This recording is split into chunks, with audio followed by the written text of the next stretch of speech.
ಇವತ್ತು ನನ್ನ ಕಾಲೇಜಿನ ಲಾಸ್ಟ್ ಡೇ, ವೈವಾ ಇತ್ತು. ಸೊ ಬೆಳಗ್ಗೆನೆ ದೇವ್ರಿಗೆ ನಮಸ್ಕಾರ ಹಾಕೊಂಡು ಸೀದಾ ಕಾಲೇಜ್ ಹತ್ರ ಹೊರಟೆ. ವೈವಾಗೆ ಎಲ್ಲ ಪ್ರಿಪೇರ್ ಆಗ್ತಾ ಇದ್ರು. ಆದ್ರೆ ನಮ್ಮ ಹುಡುಗ ಇಷ್ಟು ದಿವಸ ಕಾಲೇಜಿಗೆ ಬರ್ದೇ ಇರೋನು ವೈವಾ ಅಂತ 10 ನಿಮಿಷ ಮುಂಚೆನೆ ಬಂದಿದ್ದ. ಇದು ನನ್ನ ಆಲ್ ಟಿಕೆಟು. ಪ್ರತಿ ಸಮಯಲ್ಲೂ ಈ ಫೋಟೋ ನೋಡಿ ಟೀಚರ್ಸ್ ಬೈಯೋರು. ಅಂತೂ ಇಂತೂ ಕಾಲೇಜೇ ಮುಗ್ದೋಯ್ತು. ಅಂಗಡಿ ಹತ್ರ ಬಂದು ಜ್ಯೂಸ್ ಕುಡ್ಕೊಂಡು ಸೀದಾ ಗ್ರೌಂಡ್ ಹತ್ರ ಹೋದೆ. ನಮ್ ಗ್ರೌಂಡ್ ಹತ್ರ ಸ್ವಲ್ಪ ಪ್ರಾಕ್ಟೀಸ್ ಮಾಡೋಗಿ ನಮ್ ಚರಣ್ ನೋಡಿದ್ 6 ಗ್ರೌಂಡ್ ಆಚೆನೆ ಹೋಗ್ಬಿಡ್ತು. ನಮ್ ಲೇವಡಿ ಪೊದೆ ಒಳಗೆ ಹೋಗಿ ಬಾಲ್ ಹುಡುಕ್ತಾ ಇದ್ದ. ಪಾಪ ತುಂಬಾ ಕಷ್ಟಪಟ್ಟ. ಕೊನೆಗೂ ಬಾಲ್ ಸಿಕ್ತು. ಬಾಲ್ ಸಿಕ್ಕಿದ ಜೋಶಲ್ಲಿ ಒಳ್ಳೆ ಹೀರೋ ತರ ಎಂಟ್ರಿ ಕೊಟ್ಟ. ಲಾಸ್ಟ್ ಟೂರ್ನಮೆಂಟ್ HSK ಕ್ರಿಕೆಟರ್ಸ್ ನಾವು ವಿನ್ ಆದ್ವಲ್ಲ. ಸೊ ನಮ್ ಟೀಮ್ದು ಇವತ್ತು ಪಾರ್ಟಿ ಇತ್ತು. ನಾವೆಲ್ಲರೂ ಹೋಗಿದ್ದು ದೇವನಗುಂದಿ ಕ್ರಾಸ್ ಅಲ್ಲಿರೋ ಹೊರಾಜ್ ರೆಸ್ಟೋರೆಂಟ್ಗೆ.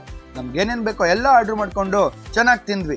ಆಮೇಲೆ ಆಚೆ ಬಂದ್ರೆ ಯಾಕೋ ನಮ್ ಚರಣ್ಗೆ ಏನೋ ಸ್ವಲ್ಪ ಸ್ಯಾಟಿಸ್ಫೈ ಆಗಿರ್ಲಿಲ್ಲ. ಏನಂತ ನಮಗೂ ಹೇಳಿಲ್ಲ. ನಮ್ ಸಂದೀಪು ಮೇಲೆ ಸ್ಟಾರ್ಸ್ ಎಷ್ಟಿದೆ ಅಂತ ಎಣಿಸ್ತಾ ಇದ್ದ. ಇವ್ರೆ ನಾವ್ ಆಡಿದ ಟೀಮು. ಸೊ ಊಟ ಮಾಡ್ಕೊಂಡು ನಂಡೆನ ಎಂಡ್ ಮಾಡ್ದೆ.